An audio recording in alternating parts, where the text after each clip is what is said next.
A chikungunya é uma doença febril aguda associada a dor intensa e frequente poliartralgia debilitante. O seu nome refere à postura inclinada adotada pelos indivíduos em função dos sintomas resultantes do acometimento articular, tendo sua origem do idioma da Tanzânia e de Moçambique. O vírus chikungunya pertence ao gênero alfavírus da família Togaviridae e possui 4 genótipos: oeste africano, leste centro-sul africano, asiático e oceano Índico. A sua transmissão pode ser por via vetorial, vertical e transfusional.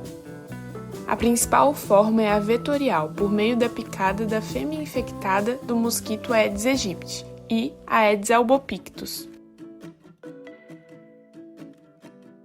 O vírus da chikungunya foi isolado pela primeira vez em 1952 de um paciente na Tanzânia, no continente africano.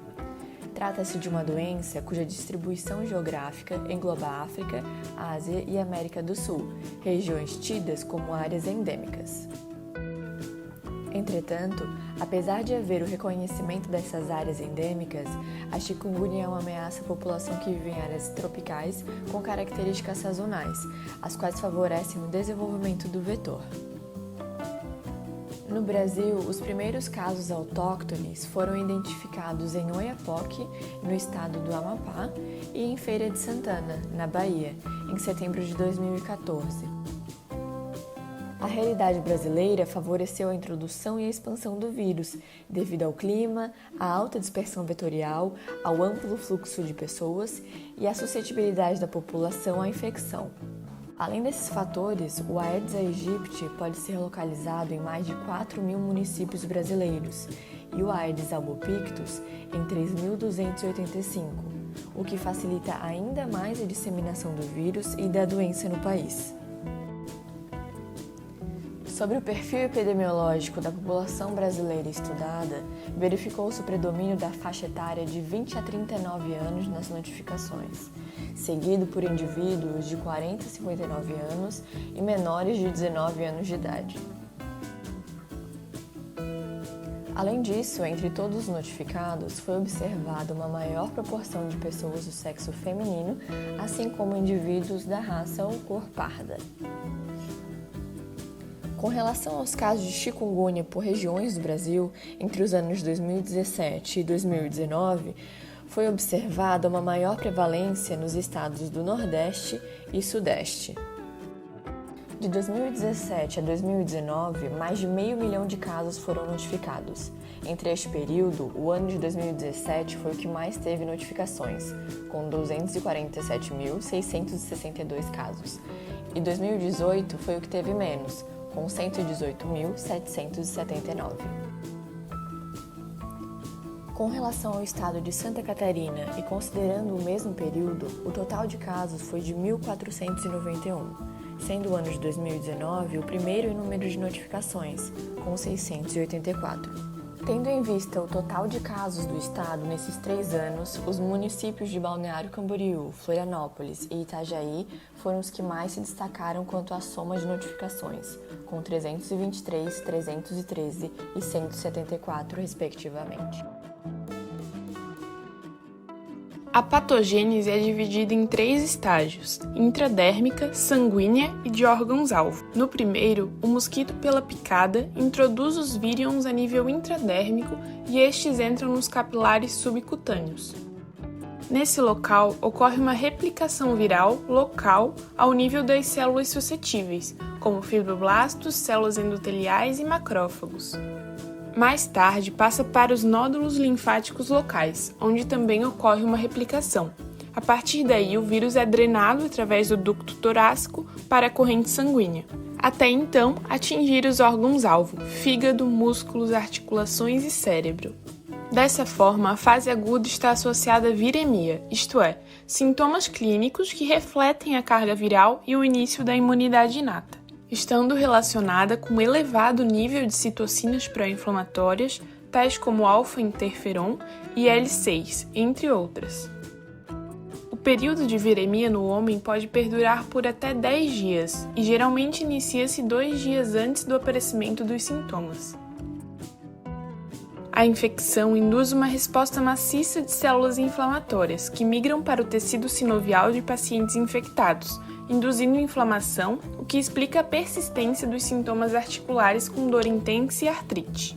Normalmente, a doença é autolimitada, com duração do curso clínico entre 7 e 10 dias. A recuperação está associada a uma resposta imune potente que pode conferir proteção perene.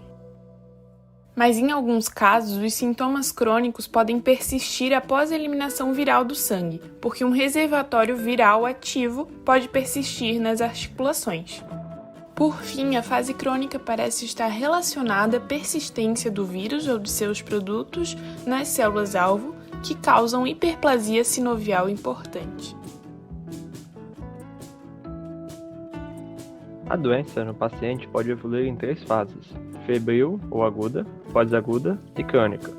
A fase aguda da doença tem duração de 5 a 14 dias. A fase pós-aguda tem um curso de até 3 meses. Se os sintomas persistirem por mais de 3 meses após o início da doença, considera-se instalada a fase crônica. Na fase aguda, também conhecida como fase febril, os principais sintomas são febre alta, de início rápido, dores intensas nas articulações dos pés e mãos, além de dedos, tornozelos e pulsos. Pode ocorrer ainda dor de cabeça, dores nos músculos e manchas vermelhas na pele. Cerca de 30% dos casos não apresentam sintomas. Os sintomas se iniciam entre 2 a 12 dias após a picada do mosquito. Na fase pós-aguda, normalmente a febre desaparece, mas existem relatos de recorrência.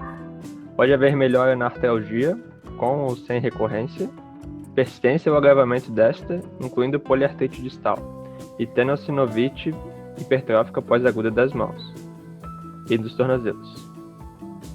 Já a fase crônica é caracterizada pela persistência ou recorrência dos sinais e sintomas, principalmente dor articular, musculoesquelética e neuropática, sendo esta última muito frequente nessa fase.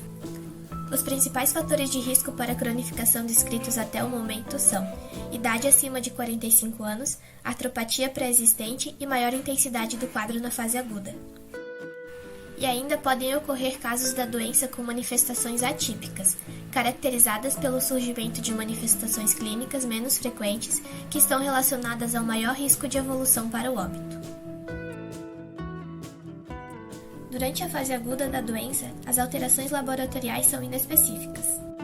Leucopenia com linfopenia menor que 1000 células por milímetro cúbico é a observação mais frequente, mas pode ocorrer também uma elevação da velocidade de hemossedimentação e um aumento nos níveis de proteína C reativa, das enzimas hepáticas, de creatinina e de creatinofosfoquinase.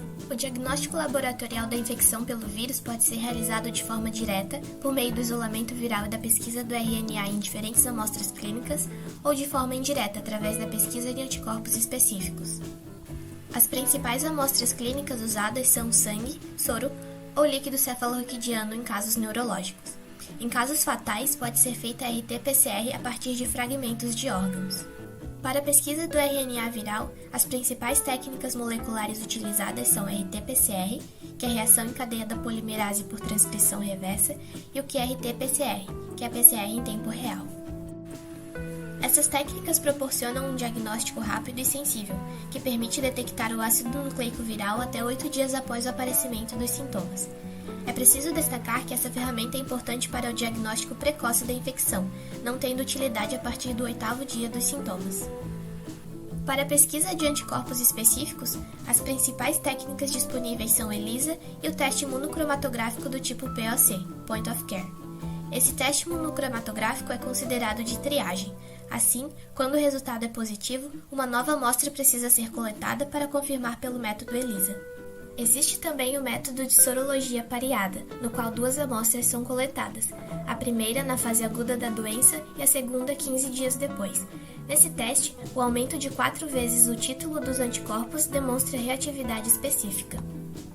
Os testes sorológicos permitem a detecção de anticorpos específicos do tipo IgM a partir do 2º dia após o aparecimento dos sintomas e do tipo IgG a partir do 6º dia. O diagnóstico diferencial de chikungunya é feito com outras doenças febris agudas associadas à artralgia.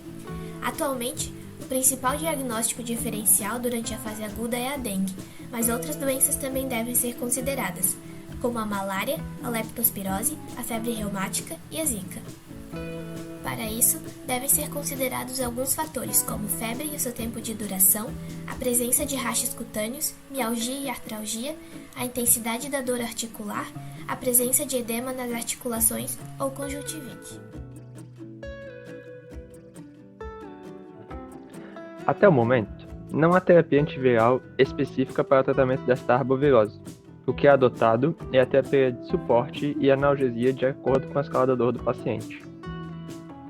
Anti-inflamatórios não esteroidais, ou corticoides, não devem ser utilizados na fase aguda da doença, devido ao risco de síndrome de Rey e de sangramento espontâneo. É necessário acompanhar a função dos principais sistemas, como o central, renal, hepático e cardiovascular, para adotar a terapia de suporte farmacológica e não farmacológica mais adequada o mais rápido possível. Em pacientes com doença de base, a mesma deve ser monitorada e reavaliada, pois pode ser descompensada com o decorrer da infecção. E em gestantes, é vital a avaliação diária em casos suspeitos, por risco de sofrimento fetal. Como ainda não existe vacina ou medicamentos contra a chikungunya, a única forma de prevenção é evitar a proliferação dos mosquitos, mantendo o domicílio sempre limpo e eliminando os focos com água parada. Além disso, o uso de repelentes, inseticidas e mosquiteiros também são úteis para impedir a aproximação do agente transmissor.